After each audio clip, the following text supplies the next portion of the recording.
nome do Pai, do Filho e do Espírito Santo. Tá começando aqui mais um Virada Paulista, seu podcast sobre o futebol paulista, começando com essa imitação enfadonha do craque Neto, né?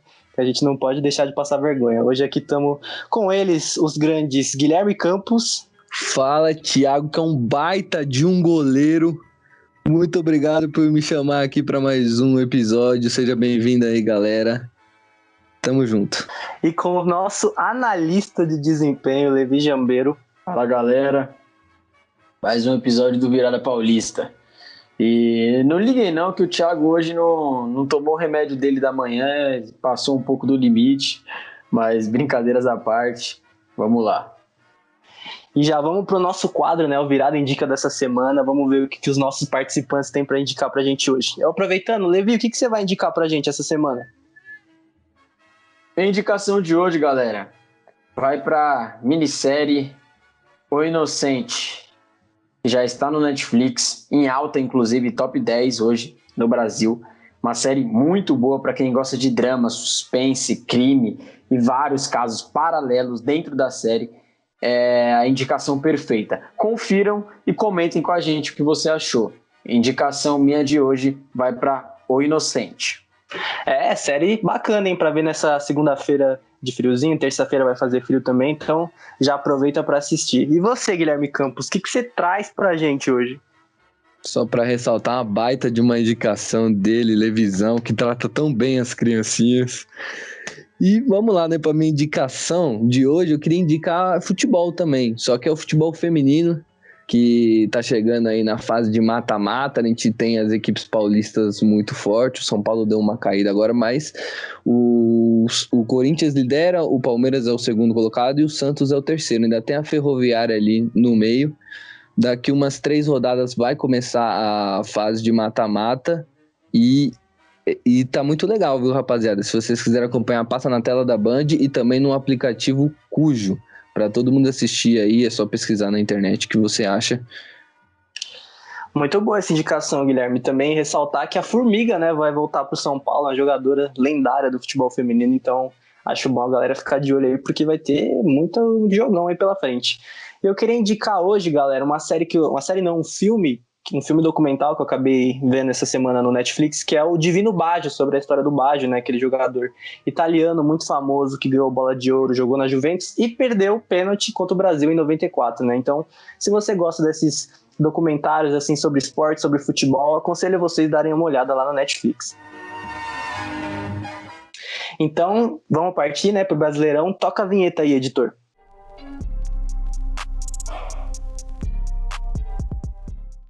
Bom, vamos começar falando do São Paulo, que está vivendo uma fase um pouquinho complicada, né? O São Paulo ainda não conseguiu apresentar um bom futebol depois de ter sido campeão paulista contra o Palmeiras, né? Eu queria perguntar justamente para você, Guilherme Campos, o que está acontecendo com o São Paulo? O que aconteceu com o São Paulo com o Atlético Goianiense? Me conta aí um pouco sobre o jogo. Bom, primeiro a gente tem que ressaltar que essa equipe do Atlético Goianiense, ela tem qualidade, viu? Ela sabe o que tá fazendo dentro de campo, bateu primeiro o Corinthians 2 vezes e agora bate o São Paulo em casa por 2-0. O São Paulo, ele não fez uma boa partida.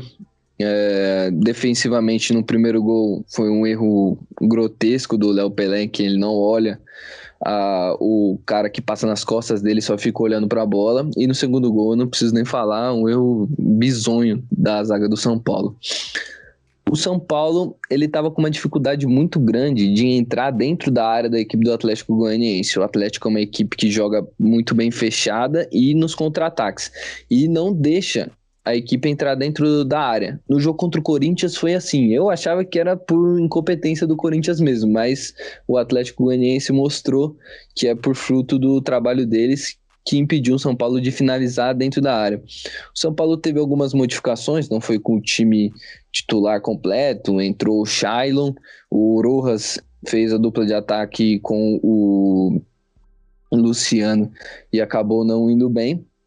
E eu vi o São Paulo abusar um pouquinho dos cruzamentos. Eu não gostei dessa atitude do São Paulo, porque cruzamento para mim é você deixar de ter a posse de bola, de trabalhar uma jogada para você jogar a bola pro tudo ou nada. Você não sabe, você não tem mais a posse da bola, você joga pro alto com o risco do seu adversário tomar, e foi isso que aconteceu muito no jogo de sábado.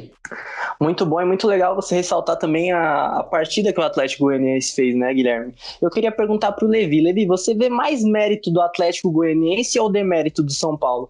Eu queria te fazer uma outra pergunta também. O São Paulo vem sofrendo muito com as bolas aéreas, as bolas altas. Você acha que o Crespo já consegue solucionar esse problema para os próximos jogos? Primeiramente, o pessoal estava achando que o Atlético Goianiense veio para brincadeira, mas nada disso.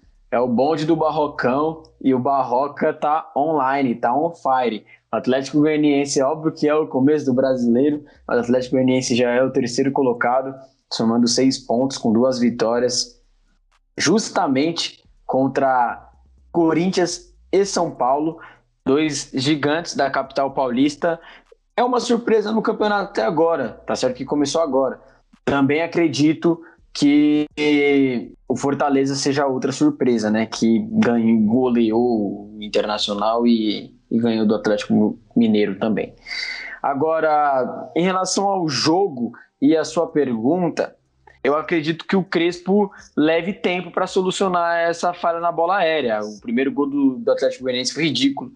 Eu não acredito que aquilo acontecesse, iria acontecer, melhor dizendo, caso essa bola fosse melhor treinada nos treinamentos do São Paulo, mas por descuido do Léo Pelé, como já disse o Guilherme, aconteceu o primeiro gol. No segundo gol, Galeano, jovem, menino, errou a saída de bola ridícula e o Atlético ampliou. Olho no João Paulo, muito bom de bola, o jogador do Atlético Goianiense, desde o Corinthians, desde o jogo contra o Corinthians, venho acompanhando e destaco esse jogador. E eu também, como disse nas minhas primeiras frases em relação ao Atlético Goianiense e São Paulo, respondendo a sua primeira pergunta, é mérito do Atlético Goianiense, não é demérito do São Paulo. O Atlético Goianiense é uma equipe muito equilibrada, muito comportada e vai mostrando isso. Fez um excelente jogo contra o Corinthians, tanto pelo Brasileiro quanto válido pela Copa do Brasil, e faz um excelente jogo contra o São Paulo. O São Paulo teve mais posse de bola, mas foi uma posse de bola ineficiente, e o Atlético foi muito mais direto. Quando chegou, fez o gol. Dado importante da partida é que o Atlético Goianiense teve apenas 3 escanteios, enquanto ao São Paulo teve 13 escanteios. Então, 12 escanteios, melhor dizendo. Uma média de 6 escanteios a cada tempo. Muita bola rifada na área. Crespo, vamos mostrar mais repertório, porque desde a final do campeonato estadual, o São Paulo não vem apresentando bom futebol. O São Paulo não teve o Crespo, né, na beira do campo. Pode ser que isso tenha feito os jogadores sentir um pouco ali, ou até as mudanças táticas que o Crespo faz durante o jogo pode ter afetado ali um pouco o jogo do São Paulo, já que o Crespo não estava lá, ele estava com gripe, não viajou até Goiânia. E a torcida do São Paulo, ela tem pedido muito agora o Éder, que fez 2 gols na semana passada contra o 4 de julho, e agora, com a má atuação do Rojas, pedem o Éder como o cara para fazer a dupla de ataque com o Luciano. Muita gente colocou a culpa no Galeano, no próprio Thiago Volpe, aí nessa saída de bola um pouco equivocada que aconteceu e acabou saindo o gol. Mas eu vejo que é uma culpa mais do sistema, né? Eu acho essa saída de bola muito arriscada. Claro que o São Paulo melhorou muito, o Diniz era muito pior. Mas também eu acho que é uma coisa que precisa ser repensada e trabalhada de uma outra forma, talvez. Agora vamos falar do Corinthians, o Timão, né, que finalmente venceu o seu primeiro jogo com o Silvinho no comando, acabou vencendo o América Mineiro por 1-0. Eu queria perguntar para você, Levi, você acha que o Silvinho acertou em tentar ser um pouco mais reativo, um time mais cadenciado, mais fechadinho lá atrás? Você acha que esse é o caminho que o Corinthians tem que seguir? Não é uma piada e não é um apocalipse. O Corinthians venceu por 1-0. Alá Corinthians, a maior cara de Corinthians possível. O Corinthians venceu, aconteceu a primeira vitória do Silvinho no comando do Corinthians e Respondendo a sua pergunta já de cara, o Corinthians deve jogar reativo, não só por conta do elenco, como por conta de característica do treinador, pelo que ele próprio se diz, né? E pela característica histórica do time. Alguns treinadores já tentaram fazer com que o Corinthians jogasse diferente, mas aí teria que ter peças melhores. E também no momento o Corinthians não tem essas peças para poder jogar de uma forma diferente. Digamos que um futebol reativo é o ideal e mais defensivo. Mais defensivo provamos com Cássio no gol, Fagner, João Vitor, Gil. João Vitor, um excelente zagueiro pela sua idade, obviamente, né? Deixar essa parte aqui bem clara. Talvez ele merece até mais a titularidade do que o Raul Gustavo, ou até os dois titulares. O Gil é bem questionável. Eu não escalaria o Gil titular, inclusive. João Vitor, Gil, Fábio Santos, linha de 4, padrão, como o Silvinho disse ser um especialista na linha de 4. Dessa vez deu certo, viu, Silvinho? Não vou falar nada para você, não. 4-1, 4-1, Cantilho na frente. Sim, o Cantilho estava jogando como um pivote ali na frente dos zagueiros. Gustavo Mosquito, Rony, Gabriel, Arauz e Luan. O Corinthians estava jogando com 3 volantes. Sim, o Corinthians estava jogando com 3 volantes. E digamos que o maior meia da equipe do Corinthians foi o Cantilho. Tanto que o Cantilho saiu com uma estatística impressionante, acertou 93% dos passes na partida. Isso é absurdo para um jogador de meio campo, que é uma área do campo onde você tenta mais passes, então é um número absurdo. E o Luan jogando na frente, como falso 9, ou aquele 9 móvel, enfim. As melhores chances do Corinthians no jogo saiu pelo lado direito, entre Gustavo Mosquito e Fagner. O primeiro tempo do Corinthians foi bem bom, na minha opinião, pela proposta de jogo. Já o segundo tempo não gostei, não me agradou nada, mas isso daí é um assunto a ser tratado mais para frente pelo Silvinho. Eu acho que ele estava precisando dessa vitória para desafogar um pouco. Destaque para mim, inevitável do Corinthians nessa temporada de 2021 não é o Matheus Vital, torcedor. Não, mas Levi... Matheus Vital tem os números mais impressionantes, tem os melhores números, não me importa. O destaque no campo é Gustavo Mosquito.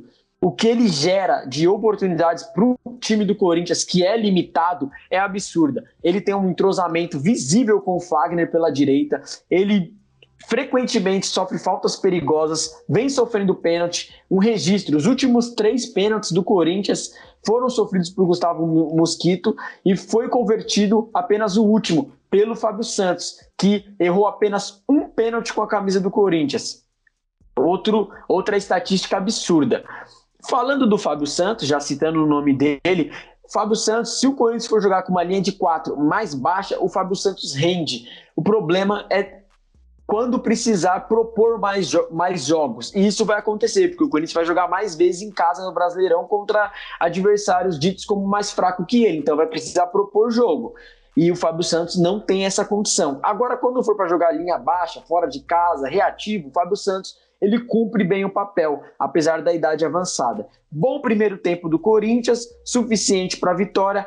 Mal segundo tempo. Administrou muito a partida e quase que tomou um empate. Se fosse um time um pouco melhor, talvez venceria. Balanço geral, 50% ali para o Silvinho, nota 5.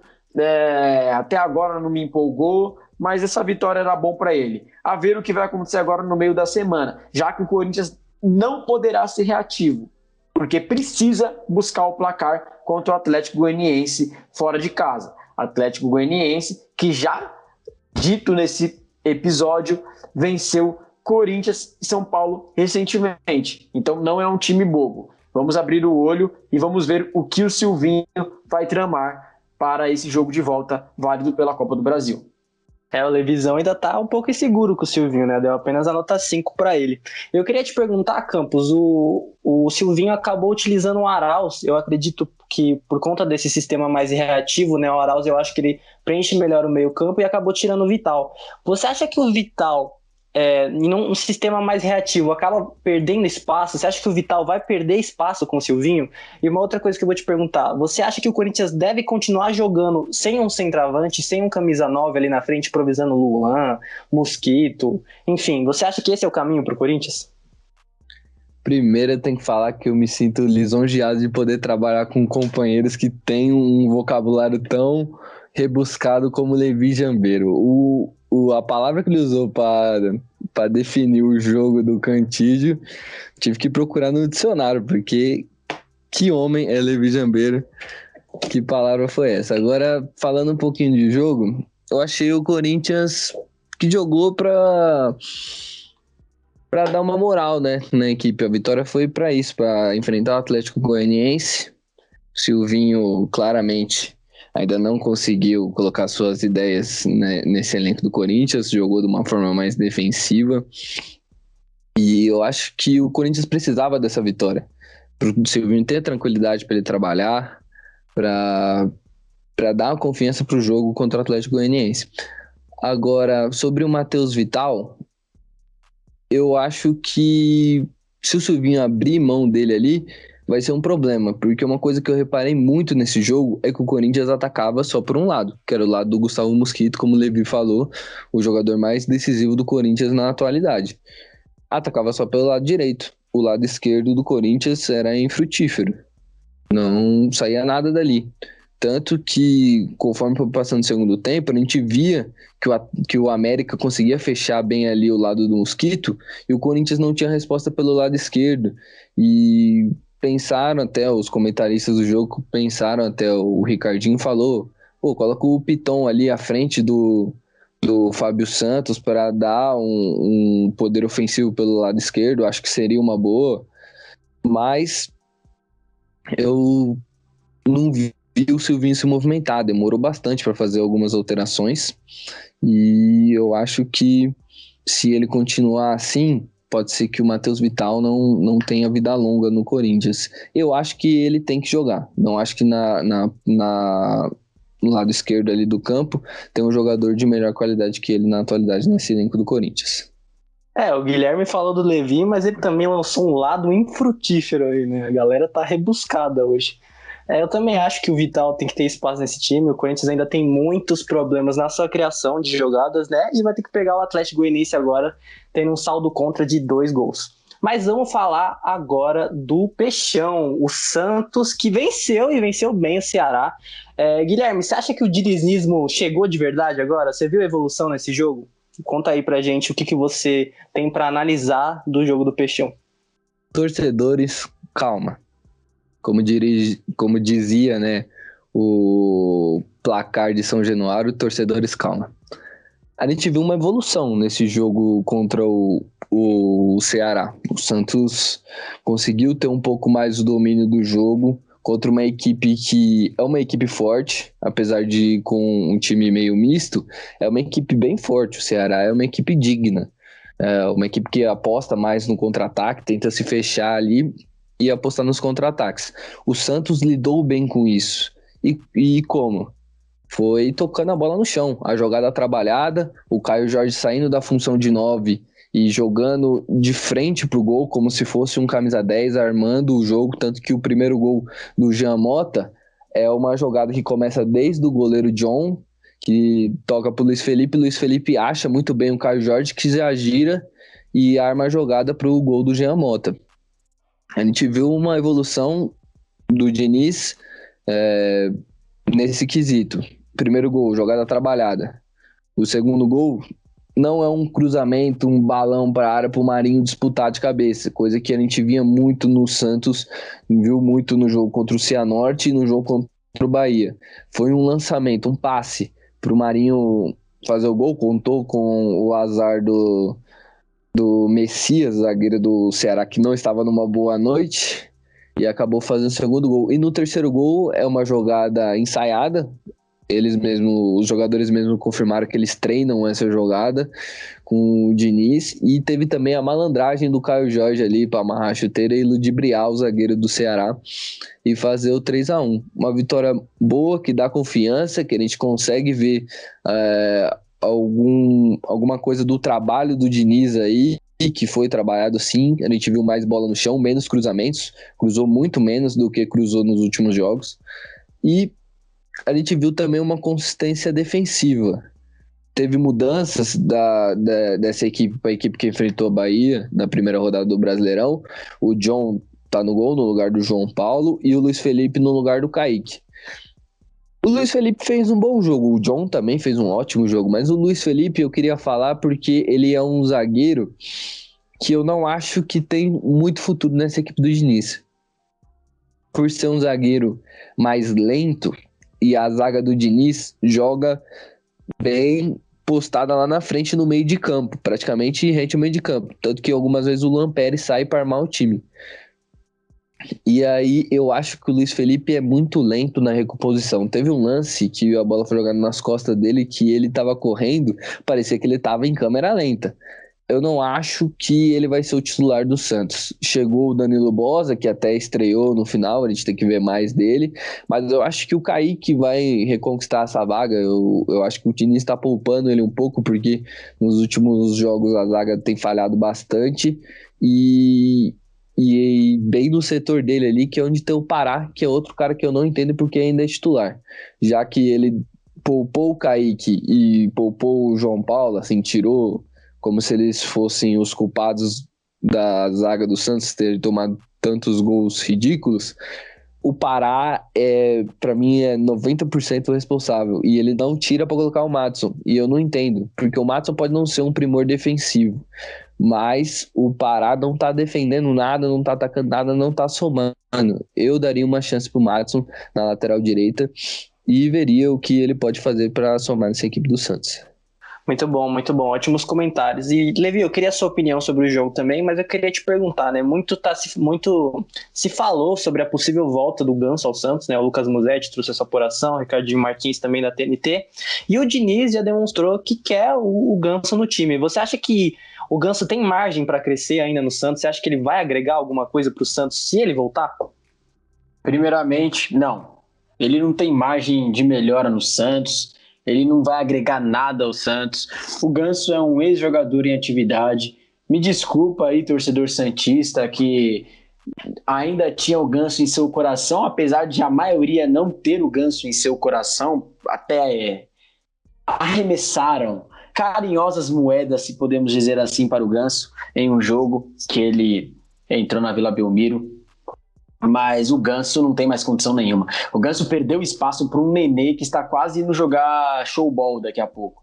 Então, se no Fluminense ele não rendia, por que ele vai render no Santos? E ainda mais que tem o ponto de que nem a torcida completa do Santos tem aprovado ele de volta. É uma grande discussão. Tem torcedores que querem, tem torcedores que não querem, que sentem raiva, que não querem ver o Ganso de jeito nenhum. Agora, falando da partida, um detalhe importante é que o Santos vinha jogando com equipes muito jovens, principalmente o seu time titular, né? Média de 20, 21 anos de idade. Essa partida o Campos entrou em... Nossa, eu vou voltar aqui que eu falei bosta. Falei o Campos, cara, ele é foda. Nessa partida, o Santos entrou em campo com a média de idade de 26,4. Não é uma média de idade alta, mas também não é uma média de idade tão baixa. O Santos entrou com John, Pará, Luiz Felipe, Luan Pérez, Felipe Jonathan, Alisson, Jean Mota, Marinho, Gabriel Pirani, Marcos Guilherme e Caio Jorge. O Santos fez uma partida segura. O Santos teve a posse de bola do dinizismo, 57% contra 43% do Ceará, mas além da posse de bola, transformou em chances reais. O Santos deu 15 chutes ao gol contra 6 do Ceará, quase o triplo. O Santos deu 5 no gol diretamente contra 3 do Ceará. Então foi uma boa partida do Santos, se podemos dizer assim. E torcida, teve o destaque e foi o cara da partida pela plataforma SofaScore, Jean Mota, 7,8 de nota. Ele que vinha sendo muito criticado pela torcida, alguns, ou a maioria não aceita a titularidade dele, apesar de ele ser titular, mas ele fez uma boa partida, ele fez uma partida correta. Destaque para o Gabriel Pirani também, que vem fazendo boas partidas e partidas muito ruins, mas é um moleque que é muito novo, tem que dar chance para ele. E destaque para o Caio Jorge, que depois que voltou a ser titular absoluto, tem feito gol atrás de gol. Moleque muito bom, e o Santos vai ganhar uma grana nele com certeza absoluta. E como diz o Campos, pontos para se observar o Diniz sacar João Paulo no gol e o zagueiro Kaique, muito jovem, promessa do Santos, adorado pelos torcedores. O Diniz fez a ação certa? Não sei. Mas uma coisa é correta a se dizer. O Diniz quis, com certeza, poupar o Kaique de críticas pesadas contra ele. Porque apesar da torcida gostar muito dele, mas se ele continuasse falhando jogo após jogo, não teria como defendê-lo. E aí ficaria críticas mais severas. Então o Diniz poupou ele, tá certo, acho que acertou nessa, e poupou o João Paulo também. Ademais, um bom jogo do Santos. Se tem algum destaque negativo para se dizer, foi o Alisson. O Alisson fez uma péssima partida, fez um pênalti ridículo. O Alisson joga com aquele dilema, sou torcedor do Santos desde criancinha. Mas isso não é o suficiente, o torcedor não aguenta mais isso. Não aguenta mais as palavras do Alisson e os vídeos de motivação dele pré-jogo e pós-jogo. Mas é isso, torcedor santista. Foi uma boa partida do Santos, uma boa partida do Diniz também. E vamos ver o que o Santos pode aprontar no decorrer do Campeonato Brasileiro. Uma coisa pra falar do Alisson só. Alisson, você é jogador, você não é coach. Então você tem que jogar a bola. Não é só ficar gritando no vestiário aí, que nem você gritou contra o Cianorte, que nem você gritou na Libertadores. Essa não é só a sua função. Você tem que jogar futebol. Infelizmente, eu acho que ele não tem nível para estar no Santos. Bom, depois de toda a imparcialidade de Guilherme Campos, vamos falar do Palmeiras, que também deitou e rolou, né? Ganhou da Chapecoense com muita tranquilidade. E eu queria perguntar pro Levi, o que você tem para contar, né, pro torcedor sobre o jogo do Palmeiras? E eu queria te perguntar também se o Wesley, depois de um jogo tão bem quanto esse, acha que ele tá cavando uma vaguinha ali no time titular? E o Palmeiras vence mais uma, 3-1 contra a Chapecoense, resultado tranquilo para a equipe alviverde. Palmeiras teve 17 chutes, 4 no gol, então não foi uma posse de bola definitivamente inútil. O Palmeiras criou oportunidades, o Palmeiras foi avassalador contra a Chapecoense, vitória tranquila. Wesley 2 vezes e Luiz Adriano 1 vez. O Wesley que é um bom garoto, hein? O Wesley é um bom jogador vindo da base do Palmeiras, mais um desses bons jogadores que o Palmeiras tem feito na sua casa ultimamente, mas olho nele, porque eu acho que esse menino tem futuro, esse menino tem tudo para alcançar voos maiores. Ele tem 22 anos, não é muito novo, mas também ainda é uma idade de um garoto, ele ainda vai evoluir mais, né? E um dos gols que ele faz contra a Chapecoense é simplesmente um golaço, né? A gente pode até, se não for exagerar muito, falar que foi uma baita de uma placa do Wesley, o gol mais bonito do Brasileirão até o momento, porque o Brasileirão começou agora, né? Recém-começado. O destaque vai para a tática de videogame que o Abel Ferreira colocou no time do Palmeiras. Baita ofensivo. Jailson no gol, Mike, Luan, Renan, Vitor Luiz, linha de 4. Sim, ele jogou na linha de 4. Finalmente o torcedor palmeirense estava pedindo essa mudança. Ele veio ao campo com isso. Rafael Veiga, Patrick de Paula, Gustavo Scarpa. No meio-campo, podemos dizer que o Patrick de Paula era o mais defensivo.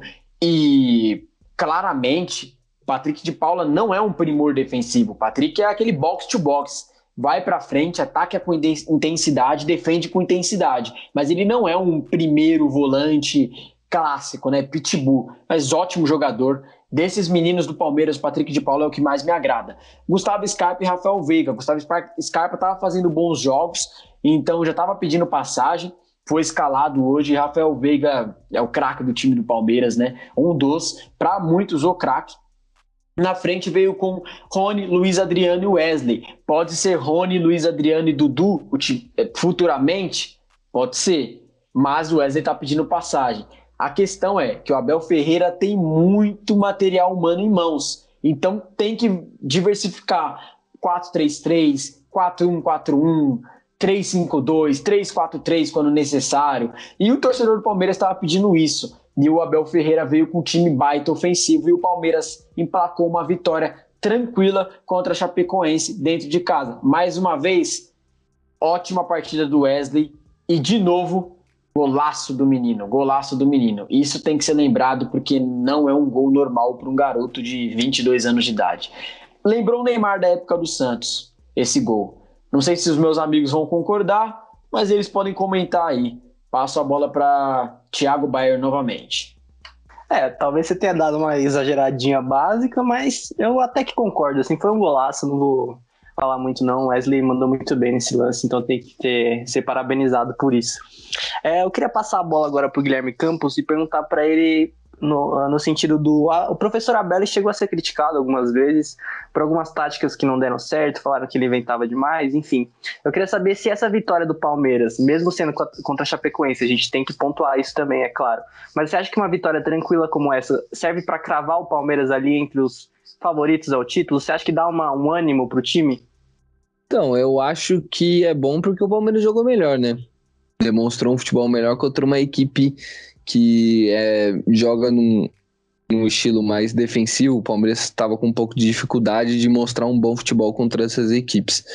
E o Abel, ele é um ótimo técnico, ele traz táticas interessantíssimas. Os 2 primeiros gols da equipe do Palmeiras saem em jogadas trabalhadas. O primeiro, a gente viu bastante o Mike subindo nas costas do lateral da Chapecoense. O primeiro é um pivô do Luiz Adriano, que acha o volante, e o volante já emenda nas costas do lateral da Chapecoense para o Mike, que faz o cruzamento. É óbvio, tem ali a sorte da bola rebater nos zagueiros da Chapecoense. Nos 2 gols teve isso, 2 primeiros gols, mas a gente vê ali nitidamente que é uma jogada trabalhada em treino. Então, até o Abel é um ótimo técnico, que tem jogadas, tem um repertório muito bom.